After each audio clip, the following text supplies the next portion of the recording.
Hi, my name is Professor Susan Cassels. I'm an associate professor in the Department of Geography, and I'm really pleased to be here today to talk to you about some of my research about moving HIV interventions into the right places. So I'm going to be talking about two specific studies, but overall, I'm going to be trying to convince you of these two main things. So to start at the end, basically. One main point I want to convince everybody of is that geography matters for health. So a lot of my work is based around where people live, where they work, where they play, where they socialize, and how those places and the behaviors in which they engage in those places really affects their health. So it's not only the behaviors, but it's the places as well. So that's geography. And second, I want to convince you for my specific study population of sexual minority men that health behavior interventions, specifically HIV-related interventions, should really be tailored to the places in which populations engage in those risks. So it's all about geography of health. So that's what you can stop watching now, or you can continue to watch, and I'll convince you of these 2 points. Okay, so now back to the beginning. The main questions of my talk are threefold. First, I want to research where do sexual minority men, I often use the term gay, bisexual, or other men who have sex with men, MSM for short, in Los Angeles, where do they live, socialize, and how do these places influence the sexual behaviors of these men, drug use behaviors, and access to healthcare? That's the first study. The second is about HIV self-testing for the same population, sexual minority men. What is the best way to promote these interventions in order to reduce HIV incidence? And throughout the talk, I'll talk a little bit more about geography of health, migration, and a little primer on HIV. So we should get to that in a minute. And then third is to tie it all together. How should this information inform HIV-related interventions? How can we use this information to target interventions or prioritize interventions into the right places so that they're most efficacious? Okay, so I always thought it would be good to talk about geography. What is that again? So this is a map that often fourth graders do. My fourth grader made a map of California using 4 different types of beans and made a map of the 4 different regions. So a lot of people think geography is simply maps or memorizing capitals. It's really so much more than that. So if you're a freshman or interested in majoring in geography, this is for you. So geography in Greek means earth writing, so it really is the science of place and space. But geographers can do a lot of different things. They ask where things are located on the earth, how are places different from one another. That can be a physical geographer, someone who studies more of the physical geographic properties. But then there are also social geographers or human geographers, and that's what I do. I ask questions like, how do people interact with the environment, and how do the spatial patterns that we see in the interactions between people and people in the environment change over time? So there's a really rich discipline in geography. Specifically, my research is about geographic mobility and health, so how people move over space and time. Movement can, of course, be lots of things. It could be international migration. You know, we're hearing a lot about refugees right now, so that's one type of migration. Another is more of a mobility, so a daily activity of movement. All of these things are geographic mobility. And what I'm interested in is how the movement of people affects health. So this really neat little schematic shows the place of origin of somebody, the migration pattern itself, and how somebody might need to overcome obstacles in order to move. You could think of transportation options, or you could think of structural barriers like an international border, and then the destination. So how can migration affect health, or health affect migration? You can think about health in the origin populations, health during the actual journey itself, health in the destination populations. But you can also think, as I do, of infectious diseases, and of course this is all on our minds with COVID-19, how can the migration of people or the movement of people connect otherwise separate subpopulations and enable the spread of infectious diseases? So I'm interested in that as well. Okay, so now for a bit of a primer on HIV and ending the HIV epidemic, and then I'll get to my research questions. So a lot of people don't think about HIV as much anymore as they did, say, in the 90s, but it's still a global pandemic, just like COVID, but it's different in a lot of ways as well. So currently in the United States, since the beginning of the HIV epidemic, about 700,000 individuals have died from HIV. About 1 million are currently living with HIV, and every year about 40,000, a little less, are newly acquiring HIV.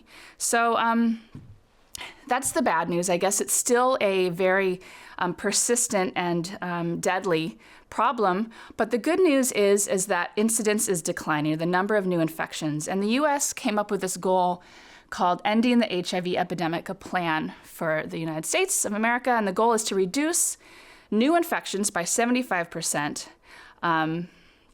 By 2025 and at least 90% by 2030. And if we can reduce the transmission of HIV significantly, then potentially the end of the epidemic is in sight. So, okay, that's the good news. We're going to work hard to try to reduce infections, and we have a lot of the tools in order to do this. Okay. And why I bring this up is that one of the key strategies of ending the HIV epidemic goal is to geographically target new resources, expertise, money, technology into these right places. And they refer to these places where HIV incidence is the highest as hotspots. So I'm going to be referring to this concept of a hotspot a lot, and how I think we need to reconceptualize what a hotspot might mean in order to prioritize the placement of these interventions. Okay. A couple more things I want to highlight is that, so the good news is HIV incidence overall is declining, but there are significant and persistent racial disparities in who is actually acquiring HIV and the rates of that acquisition. So for racial minorities, Black Americans and Hispanic Americans, they are disproportionately affected by the HIV epidemic. So here are some numbers to ponder over. And so incidence decline is not happening in some of these racial minorities. And secondly, gay, bisexual, and other men who have sex with men are disproportionately affected by this epidemic. Of course, we don't have great data on sexual and gender minorities in the U.S. because the U.S. Census still doesn't directly ask these questions. But we believe there's about sexual minority men make up about 2% of the population. However, they account for about 70% of all new HIV infections every year. So my research specifically looks at Hispanic and Black, gay, bisexual, and other men who have sex with men. Okay, so now let's get into the first question. So this talk, I'm going to give you a taste of two very different research methodologies that I use in order to ask questions about place, mobility, and the geography of health and the geography of sex. So the first one is if I feel that the movement of individuals is important for health, I'm asking where do sexual minority men in LA live and socialize, and how do these places influence sexual behavior, access to health care, substance abuse. And so in order to answer these questions, my colleagues and I conducted a qualitative study where we had semi-structured in-depth interviews of 20 men, all Black and Latinx sexual minority men living in LA. In order to analyze the data, we did classic qualitative analysis, inductive coding, and then we came up with these themes from the interviews of the men. Okay, so there are 6 key themes that I wanted to mention that we uncovered in our analysis. So the first is that we found a lot of the men in our sample did not express a lot of attachment to the areas in which they lived. They said, that's only where I sleep. I live my whole gay life elsewhere. So there's this idea that there's a lack of potentially social cohesion in somebody's residential neighborhood, and yet they engage in activities elsewhere. And the problem here is that other research has found that social cohesion, or I should say, lack of social cohesion, is a risk factor for HIV. So if somebody doesn't have a supportive network or have people they can turn to, that can actually lead to higher risk of HIV infection. So that's one thing. Another is that a lot of men expressed a separation of places. So the place in which they engage in sexual behavior or drug use behavior is not where they sleep or their residential locations. So this is really important to think about, that this lack of social cohesion and lack of attachment to places. Second, we found just overall a very high level of mobility among the men in our sample. And there are a lot of reasons for these mobilities. One is, housing insecurity. In California, we know that's a big problem. Substance use often led to high mobility, but also just issues around gender and sexuality. A lot of people moved into LA in order to find a new home, but yet rates of mobility are actually much higher than we see in the general population in the U.S. So homelessness and housing insecurity is a big problem. Third, race and racism. So we found that a lot of mobility was driven by racism, and then a lot of racism kind of drove mobility as well. And as anyone who's familiar with LA, you know that there's a racialized pattern of residences in LA as well. And so we found that a lot in the mobility patterns. So the kind of syndemics of racism and mobility, or lack, I should say, housing insecurity, both kind of work together to potentially increase risk of HIV. This is something we could talk about for a lot longer, but just wanted to mention it in passing for now. 4 out of 6. 2 things I wanted to say with this theme of HIV prevention, testing, and seroconversion, or the process of becoming HIV positive. So LA has a lot of barriers to migration and or mobility, right? To move through LA often requires either private cars, or it takes a lot of time to use buses and public transportation. So mobility is just challenging. So there were some themes that came up about accessing care. If someone was late to an appointment, missed an appointment, they'd have to work hard to get another appointment at a long time later. So that can be a risk of HIV as well. But the good side is a lot of the men in our sample also mentioned that they used mobile HIV services like HIV mobile testing services. So this could be something or a process in which we can bring HIV interventions into the right places using these mobile services. Okay, 5. So one of the main themes that came across in our survey was the geography of sex and how that is changing with geo-networks hookup apps like Grindr. So the idea that it used to be you'd have to kind of cruise the strip or go to a gay bar if you were looking to engage in sex with somebody. Now, of course, it's a lot easier with one of these apps.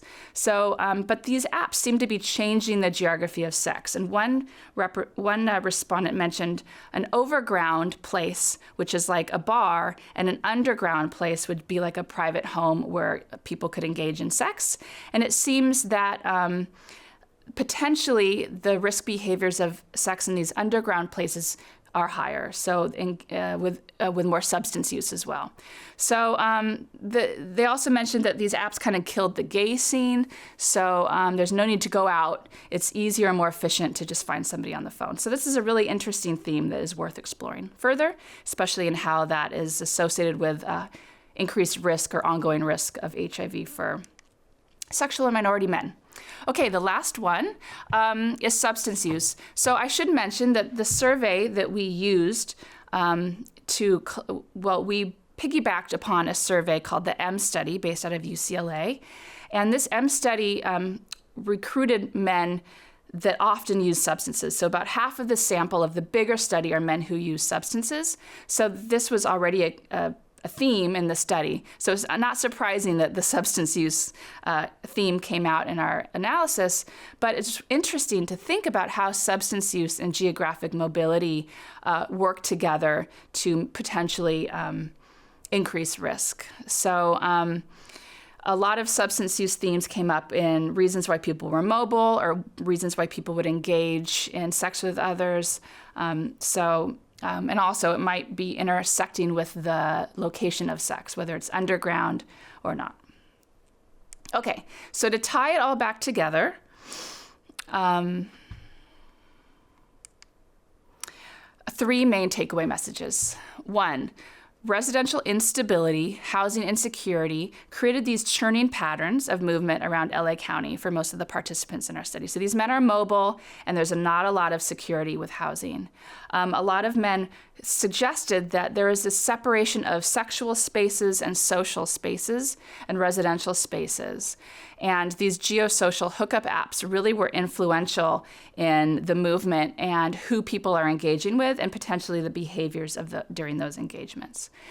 So I would argue that some research then needs to target the places in which these men are engaging in risk, or where we could find them, not just the hot spots that were defined earlier with ending the HIV epidemic, which were where people with HIV infections lived.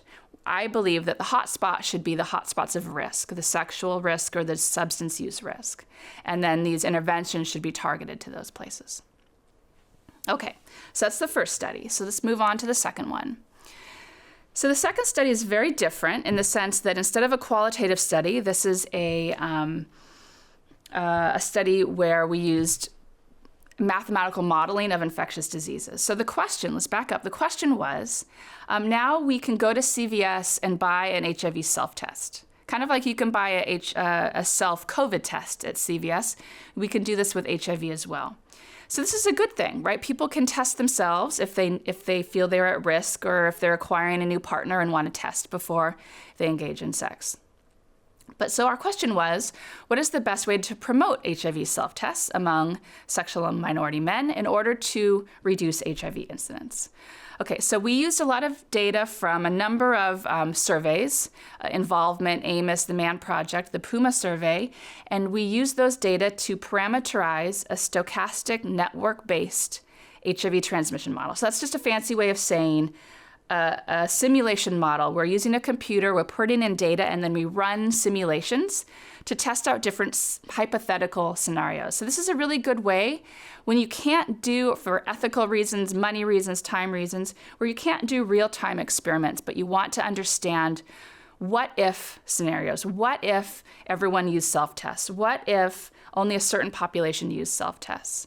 So the main part of the study I want to mention, though, is we parameterized 4 different types of HIV testers. So we used some data to parameterize why men test, and then to systematically evaluate whether HIV self-testers amongst those different types of testers would be more beneficial or not. Okay, so let's back up a little bit. HIV, I should have mentioned this before. There is no cure for HIV. There is no vaccine for HIV. But if somebody acquires HIV, understands that they're positive, so gets a positive diagnosis, starts taking their antiretroviral drugs, then that person can live a long and healthy life, just almost as long and healthy as someone without HIV. So it's not a death sentence anymore. So that's a really good thing.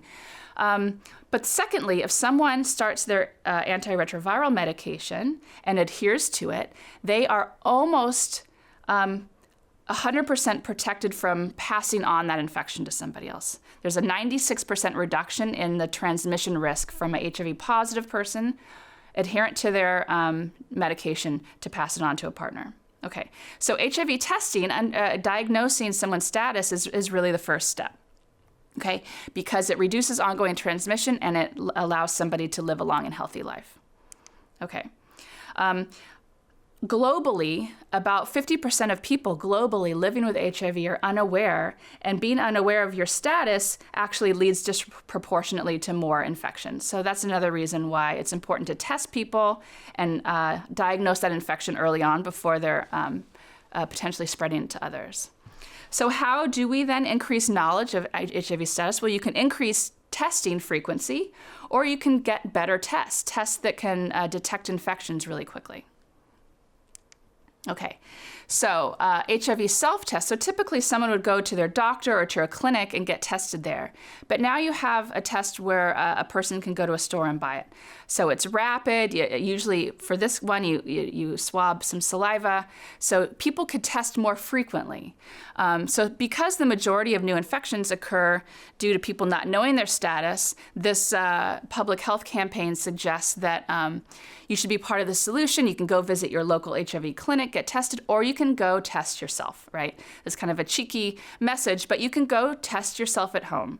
So that's good, right? You can increase the number of tests. The problem is these test results can be misinterpreted, and the biggest problem is what we call the window period. So this OraQuick test advertises a 3-month window period, meaning they don't guarantee that this test can detect an infection until 3 months after that person gets infected. So that window period can really be a long time. A window period for a clinic test is about a week or 2. Okay, so here's the baseline of the model. We have 4 types of testers. People, according to the surveys, the data we used, either don't test, they don't go to the clinic and test, but the research suggests that they would test at home with a self-test. We have opportunistic testers, people who test only if given the opportunity, say at a gay pride event or a festival. People who test based on risk. So after engaging in a potential risky encounter or starting a new relationship, then those people would test for HIV. And then there's also the not vast majority, 50 to 60% of the surveys, respondents said they test regularly. And that's what the protocol is. Sexual minority men are encouraged to test twice a year, regularly. Okay, so we have our 2 different types of scenarios in our hypothetical model where we simply replace all of the clinic tests with HIV self-tests and see what happens to HIV transmission and incidence. And then we have a bunch of scenarios where we supplement. So they still do their clinic tests, well, not for these people, right? But they still do their clinic tests, and then we add on HIV self-tests. And the outcome is HIV incidence, which I won't get into. We run the model for 10 years. We run our different scenarios and look at HIV incidence. So here are the 4 main results. Okay, HIV self-tests can reduce the number of new HIV infections. So that's incidence, but only if these tests do not replace the use of clinic-based testing. In almost every scenario, if we simply replaced HIV self-tests replace clinic tests with self-tests, HIV incidence would go up. So the only way that HIV incidence in the population would decline is if these HIV self-tests supplement clinic tests. Even though HIV non-testers were a small, say 2 to 5% of the samples in which we studied, targeting HIV self-testing to non-testers was an effective means of reducing incidence, even if these HIV self-tests have long window periods. Okay, so the largest reduction in HIV incidence came from when we supplemented in our hypothetical scenarios, we supplemented the regular-based testers. So they regularly tested at their clinic, and then they added an additional test once a year, twice a year. That is where we got the greatest gains or the best results, meaning lower HIV incidence. Lastly, and this is really an interesting, slightly more nuanced finding. So among risk-based testers, HIV incidence would actually still go up for risk-based testers who supplemented their clinic tests with self-tests. And this is because of that window period. If somebody had a risk event, an unprotected sex act, tested with a self-test a week later, that self-test would not detect the infection because the window period was too, it didn't have enough time to get the antibodies to detect the infection in the person. So that person would have a false negative result, thinking they're negative when in fact they're infected with HIV and actually have a lot of virus in their body and able to transmit it. Okay. So among risk-based testers, HIV self-testing was only an effective means of reducing incidence if we shortened the window period of the HIV self-test. So that's an important finding. HIV self-test can be an important means of reducing incidence, but we gotta produce tests that have the shorter window period, a shorter amount of time in which that can detect an infection after the person was infected. Okay, so the take-home messages of this is the HIV self-test should be promoted differently depending on the healthcare settings, the baseline testing rates, the available clinic tests that they have in the city that they live. But it also depends on the behaviors of the individuals, the strategies for testing within partnerships and couples, and seroadaptive strategies. That's actually a fancy way of saying the way in which people engage in sex based on the HIV status of both people. Okay, so taking those two studies and tying it all together, I want to convince you that we need to move HIV interventions into the right places based on the geography of sex, the mobility patterns, the behaviors of the population. Okay, so from the first study, since sexual, social, and residential neighborhoods might be very different for sexual minority populations, interventions should be geographically targeted to the places in which transmission and acquisition risk take place. I propose that interventions targeted to these places might be adopted more readily than, say, at a residential place where somebody might not be out or might not spend a lot of time. So we should move the interventions to where the risk occurs.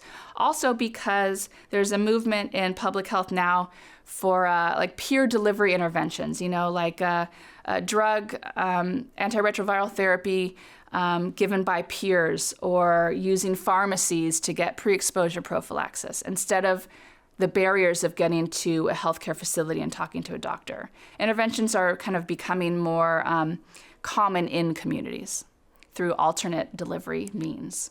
Okay, second, the effectiveness of an intervention, whichever intervention you're doing, maybe HIV self-test is one of these interventions. The effectiveness of that intervention really depends on the social and behavioral settings of the place. So interventions must be targeted or tailored to maximize the effectiveness while limiting risks. So the HIV self-test study suggested that if you simply say, here, take this self-test and replace it and don't bother going to a clinic, that could actually be a risky thing. So the interventions need to be tailored to the behaviors of the populations. And let me just mention that my current work right now is using these two findings and then saying, well, if we have enough money for a single intervention and we know we need to target it to a certain place, which place should we go, right? We have, say, 10 risk hotspots. I want to know, how are those risk hotspots connected through the movement of people or through the geography of a sexual network? Say somebody lives in point A, but their sexual partner lives in point B. How could an intervention targeted at point A actually have benefits to other places as well? So places are connected too. Okay, so to start where we began, the geography of, geography matters for health. Where people engage in their lives, their socialization, where they live, all of these things affect health, not just for my study, but for everything, right? Whether somebody has access to a park where they can play, or sidewalks in which they could walk. Okay, so geography matters. Second, for sexual minority men, HIV-related interventions really need to be tailored to places in which they engage in risk. Okay, so that's it. Thank you for watching. I'd just like to acknowledge my collaborators. The study we are conducting is funded through the National Institutes of Health, and we work with the M study at UCLA. I'm, of course, in the geography department, and our research takes place at the LA LGBT Center and the Vine Street Clinic. Thank you.